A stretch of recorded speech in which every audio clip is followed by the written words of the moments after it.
Hello दोस्तों, मैं गुरु सहो सभी को तहे दिल से प्रणाम करती हूँ। प्रणाम स्वीकार कीजिएगा। दोस्तों, मैं आज एक अनुभूति आप लोग को बताने जा रही हूँ। अनुभूति वो है जिसको आप अनुभव किए हैं, जो आपके समक्ष हुआ है, जो आपके साथ हुआ है, उसी को अनुभूति कहते हैं। दोस्तों, मैं एक जगह यहीं पे पास में शिव चर्चा में जाती हूँ। एक गुरु बहन है जिनका मैं नाम नहीं बताऊंगी, ऐसे मैं बता रही हूँ। मैं उनको पूछूंगी, अगर वो बोलेंगे कि हाँ मेरा नाम आप बता सकते हैं, तो मैं उनका नाम भी फोटो भी आप लोगों को दिखाऊंगी। तो एक गुरु बहन है जो मैं ऐसे में डेली चर्चा में जाती हूँ। मेरा रोज का घर का काम जो भी सब कुछ संभाल के गुरु चर्चा में जाना ही जाना है। अगर नहीं जाती हूँ तो मुझे अच्छा नहीं लगता है। और मैं कितना भी गुरु चर्चा में चली जाऊँ, कितना भी कुछ करूँ, कितना भी काम कर लूँ, कितना भी ये कर लूँ, पर मेरे शरीर में उतना ही ऊर्जा रहता है जो कमता नहीं है कभी भी। मैं ऐसा नहीं होता है कि मैं यहाँ से आई हूँ तो मैं थक गई हूँ तो घर में कैसे काम करूँगी, खाना कैसे बनाऊंगी, ऐसा कुछ भी नहीं है। मैं जिस हिसाब से यहाँ से जाती हूँ, मैं जिस ऊर्जा के साथ यहाँ से जाती हूँ, मैं ठीक उसी ऊर्जा के साथ उसी हिसाब से मैं फिर घर आके अपना काम करती हूँ। सास है, पति है, बच्चे हैं, सबका मतलब बहुत ही अच्छा से मतलब ये करती हूँ। किसी को तकलीफ ना हो। मैं जाती भी हूँ तो ऐसा नहीं, घर का सब कुछ करके जाती हूँ ताकि किसी को कोई प्रॉब्लम ना हो, किसी को कोई तकलीफ ना हो। आती भी हूँ, आने के बाद भी मैं घर में खाना बना के सबको टाइम से अपना देना है, करना है। तो ऐसे ही मैं एक दिन चर्चा से आ रही थी तो एक गुरु बहन मेरे को बोली कि एक गुरु बहन है जिन्होंने 52 सप्ताह का चर्चा रख दी है। तो मैं बोली 52 सप्ताह का चर्चा रख दी है, मैंने 52 सप्ताह 52 इतना करना होगा डेली चर्चा जाके। तो मैं बोली बाबा 52 सप्ताह का चर्चा रख दिए हैं तो ये चर्चा किस तरह से कंप्लीट होगा, महीना में रखूँ या 15 दिन में रखूँ? क्योंकि चर्चा रख देना बड़ी बात नहीं है, चर्चा को निभाना बड़ी बात है। अगर मैं उसको बैठा दी हूँ, अगर मैं उसको रख दी हूँ तो वहाँ पे मैं तो रख दी हूँ, पर मेरे साथ जो मेरे साथी है, मेरी गुरु बहन है, जो भी है मेरे साथ, मुझे इस तरह से उनको बनाना होगा कि मैं आज अगर नहीं वहाँ पे पहुँच पाई तो उस मंच को संभाल पाए। और मेरी ऐसी गुरु बहन लोग मेरे साथ में है जो कि मैं नहीं भी जाऊँ तो उस चीज़ को वो लोग संभाल लेती है। तो 52 सप्ताह का चर्चा जो है वो रखा, उन्होंने बोली कि मैं बोली 52 सप्ताह का चर्चा में ऐसा क्या हो गया कि 52 सप्ताह का चर्चा आप रख दिए? तो वो अपना जीवन का जो कहानी बताए दोस्तों, मतलब इतना मतलब दुखदाई, मतलब इतना कष्ट होगा, मतलब मैं आपको क्या बताऊं दोस्तों। उनका बेटा मतलब 20-25 साल का शायद लड़का है, वो बहुत ही मतलब इतना लंबा चौड़ा, सोचिए वो जिम ट्रेनर, मतलब जो भी बोलिए, मतलब इतना ऐसा लड़का है कि वृक्षों की तरह देखने में, जो वो लड़का यूं मोटा ताजा एकदम। और वो लड़का को क्या हो गया दोस्तों पता नहीं, कहते हैं कि उनका पेट में लीवर उनका खराब हो गया। इस तरह से वो लड़का एकदम हटा के एक दिन अपना माँ को कॉल करता है कि आओ घर में आओ। लड़का ना कि नाइट ड्यूटी ज़्यादा रहता है, ऐसे सब सुनने को मेरे को मिला है, नाइट ड्यूटी में ज़्यादा हो जाता है। तो उनकी मम्मी को कॉल करा, उनकी मम्मी बोल रही है कि बेटा तो ड्यूटी में चला गया, फिर कहाँ से कॉल आ रहा है? तो उसकी मम्मी इतना ये नहीं कर रही है कि वो तो काम में है। फिर कॉल जब उठाई तो बोल रहा है कि मम्मी यहाँ आइए, यहाँ आइए। तो बोले कहाँ आइए? तो बेटा बोल रहा है कि मम्मी घर में आइए। बोले तू तो काम में गया, वो बंगाली है गुरु बहन। बोले तू तो काम में गया है। तो नहीं मम्मी मैं घर में हूँ तो जल्दी आइए। उसकी मम्मी जाके देखती है तो बेटा बहुत ही सीरियस बेहोश होके मतलब गिरा पड़ा हुआ है, मतलब जैसे तैसे अपना माँ को कॉल करके वो बताता है दोस्तों।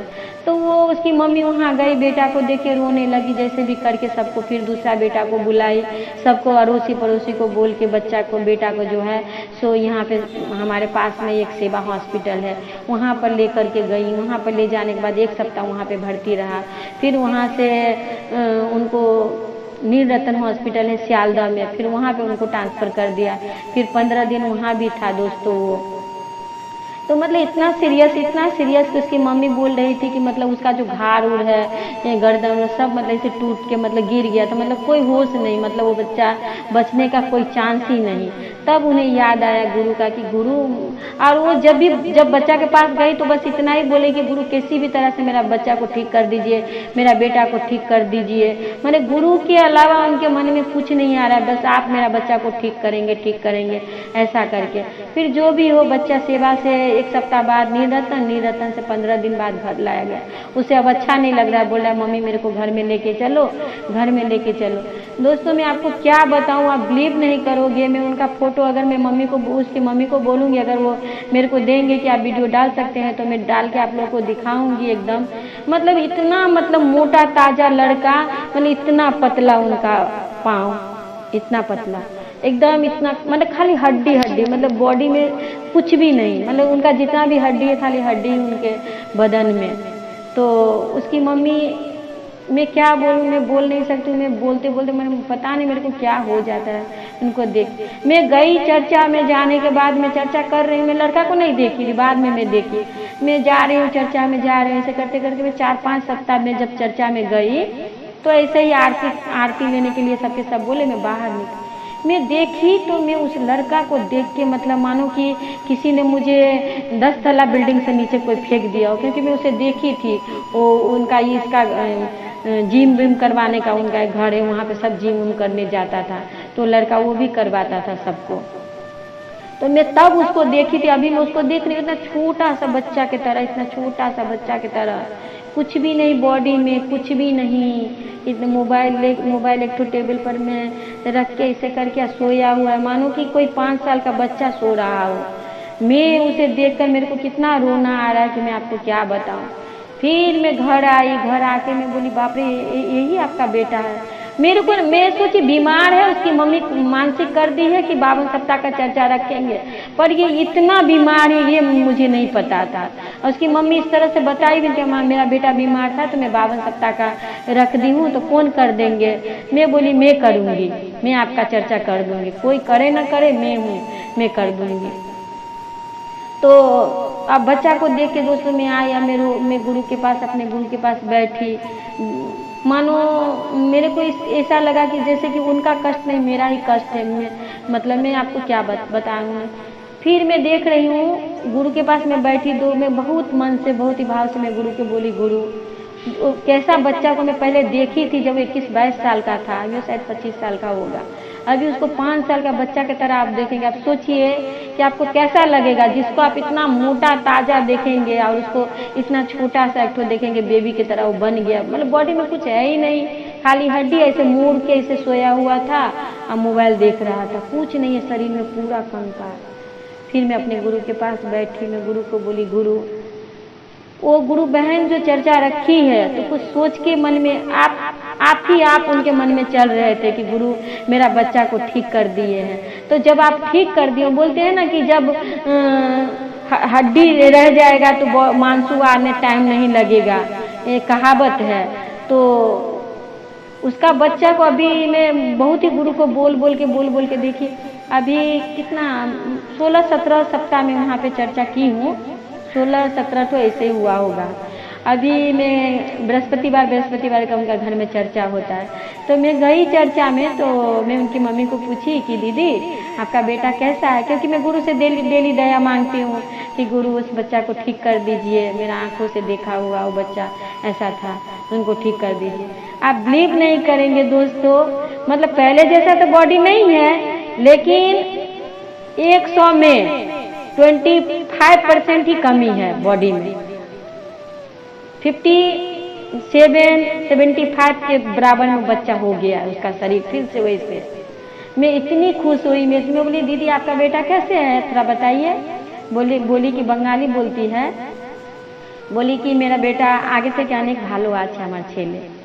तो मैं बोली कि थोड़ा देखूँ आपका बेटा को। तो क्या है ना, लड़का है आजकल का, अब कोई देखे उनको, चाहे माँ किसी को बोल दे बेटा को, उनको अच्छा नहीं लगता है कि मम्मी सबको बोल रही है मेरे बारे में ऐसा वैसा जो भी हो। तो उनकी मम्मी, जब मैं आरती लेने निकली थी इसमें झाँके, उसकी मम्मी मेरे को बोली कि बुधवार का दिन मैं डॉक्टर के पास गई थी बेटा को लेके, डॉक्टर बोल रहा है कि आपका बेटा बहुत ही जल्दी ठीक हो रहा है, बहुत जल्दी। उनका लीवर खराब था, पता नहीं लीवर के ऊपर में क्या बोला था, जैसे मतलब हम लोग पानी उनी गिराते हैं, कदरी की तरह नहीं जम जाता वहाँ पे, उसी तरह से बच्चा के लीवर पे, लड़का के लीवर पे पड़क की तरह जम गया था। तो अब दवाई के माध्यम से वो सब निकाल दिया है। निकालने के बाद उस लड़का को शुगर भी हो गया, उसी वजह से क्या पता नहीं, पर अभी बहुत ही अच्छा है, बहुत ही अच्छा है। गुरु का मतलब इतना कृपा है, इतना दया है। उनकी मम्मी का सबसे पहला नंबर तो उनका मम्मी का भरोसा कितना है गुरु पर, कि उन्होंने गुरु से कहा। और उनकी मम्मी ये भी बोल रही थी कि मेरा बच्चा तो जब मैं भर्ती करके हॉस्पिटल से आई दीदी, तो मैं गुरु के पास ऐसे ही रो रही थी, रो करके गुरु को परमानेंट बैठा करके एक तो कलसी बैठाई है, उसके ऊपर में एक फूल रख के और बोली गुरु के कि हे गुरुदेव, मैं आपको ये बताना चाह रही हूँ कि आप मेरा बच्चा को ठीक कर देंगे वो भी, या नहीं ठीक कर देंगे वो भी, मेरे को कुछ आप ये दिखाइए। तो गुरु बहन बोल रही ऐसे आंचल पात के वो बैठी हुई थी, तो एक वो जो फूल जो दी थी उसके ऊपर में वो गिर के मतलब उनके पास में आ गया। मतलब वो गुरु बहन बता रही है कि दीदी मतलब वो फूल गिरने का मतलब मैं समझ गई कि मेरा बच्चा मरेगा नहीं, मेरा बेटा जी जाएगा। तो देखिए उनका बेटा आज, तो क्या उनको जो मतलब उनका भरोसा गुरु के प्रति, जो उनके प्रति जो प्रेम है गुरु के प्रति, वही चीज जो उनका बेटा को जिंदा किया है दोस्तों। तो ये भरोसा और यही सब कुछ अगर आप या मैं कोई भी रखते हैं, ये दुनिया क्या चीज पे टिका हुआ है? भरोसा पे। भगवान का प्रेम क्या चीज से होता है? भरोसा। भरोसा हमें होता है तो भगवान है, भरोसा नहीं है तो भगवान नहीं है, पत्थर है। हम राह में चलते वो भी पत्थर है, मंदिर में वो भी पत्थर है, पर हमें भरोसा है कि ये शिवलिंग है, इसमें भगवान है तो ये भगवान है। अगर हम उसको सोचेंगे कि नहीं ये पत्थर है तो पत्थर है। आप छोटा सा पत्थर ले आइए, घर में रखिए, आप उसको डेली आप पूजा करिए, फूल चढ़ाइए, ये करिए, फिर उनसे मांगिए, आप जो मांगेंगे उनको आपको मिलेगा, क्योंकि आपको उन पे बिलीव है, आपको उन पे भरोसा है, तो उसमें भगवान है, उसमें प्राण है। अगर नहीं है तो कुछ भी नहीं है। तो इसी तरह से जब गुरु से हमारा बंधन जुड़ गया है तो गुरु पे भरोसा रखिए। जो भी कष्ट है, जो भी दुख है जीवन में, गुरु को बताइए। जिस तरह से गुरुदेव उस गुरु बहन का कष्ट दूर किया है, जिस तरह से आज उनका बेटा उनके पास गुरु रिटर्न किया है, हम आप लोगों को ठोक बजा के बोलते हैं, आप लोगों के साथ भी कोई भी कष्ट होगी, कोई भी दुख होगी, गुरुदेव जरूर से जरूर दया करेंगे। पर आप लोग सच्ची मन से, सच्ची भाव से गुरु को, ढोंग नहीं करना है हमें कि हम कंगन पहन लिए हैं, हम शिष्या बन गए तो सबको हम ये बोले कि हम शिष्या बहन है। ऐसा हमें नहीं करना है दोस्तों। देखिए जाति से मैं आपको क्या बताऊं, जाति से पहचान तो बाद में आती है। आपको मैं क्या बताऊं, रास्ता में मैं चलती हूँ तो कम से कम 10 मिनट तो मेरे को प्रणाम गुरु बहन करने में मेरे को बीत जाता है। तो ये क्या है? पहचान गुरुदेव ने दिया। देखिए नाम से मेरे को इससे नहीं, मेरा जात से नहीं पहचान है कि ये कौन है, पर ये पहचान कौन दिया है? गुरुदेव ने दिया है मेरे को। क्या? तो लीला गुरु बहन प्रणाम, लीला गुरु बहन प्रणाम। तो गुरु बहन से मेरे को ये प्रचार मिला है, गुरु से मेरे को ये नाम मिला है। तो मुझे कोई चीज़ का ये नहीं पड़ता है, गुरु ने ही मुझे ये दिया। मैं ठोक बजा के आप सबको बोलती हूँ कि मैं शिव शिष्या हूँ और मैं शिव हमारे गुरु हैं और हम उनके हैं। जब जिस दिन आप ये बोल देंगे कि ना आप मेरे हो मैं आपकी हूँ, उस दिन फिर कुछ रह नहीं जाएगी आप दोनों के बीच में। तो इस तरह का भाव, इस तरह का प्रेम गुरु से करे। जो भी जीवन में कष्ट आए उनको बताए, कष्ट महादेव जरूर दूर करेंगे। तो फिर से हम गुरु समेत आप आशा करते हैं ये चर्चा नहीं बोला जाए, क्योंकि अनुभूति है। ये आंखों देखा है, कानों सुना है, ये डेली की डेली वहाँ जाती हूँ मैं, देखती हूँ मैं, तो ये अनुभव किया हूँ मैंने और उन्होंने भी किया है कि गुरु हैं, गुरु दया की है तो आज मेरा बेटा है। तो ये अनुभूति, इस तरह का अनुभूति अगर आप लोगों को भी मिले तो आप लोग भी कमेंट बॉक्स में लिख के बताइएगा, ताकि मैं भी और लोगों को बताऊं आपका सुख मिला, दुख मिला, जो भी हो। और हमें भी, हम तो आप लोग को बताते ही रहते हैं। तो गुरु से दया मांगते रहना है, दया मांगना है गुरु से। हे शिव आप मेरे गुरु हैं, मुझ पर दया कीजिए और हम आपके शिष्या हैं। आप दया नहीं करोगे तो कौन करेंगे? और अगर दया मिलते हैं तो चर्चा में जा कर के एक दूसरों को बताना है कि शिव गुरु बहुत दयालु है, मुझ पर दया किए, आप पे भी दया करेंगे। आप इस शिव को अपना गुरु बना के देखिए। और तीसरा में 108वां मन ही मन नमः शिवाय से अपने गुरु को प्रणाम करना है। इसी तरह से चलते रहना है। मैं गुरु सहो फिर से आप लोग को तहे दिल से प्रणाम करती हूँ। प्रणाम।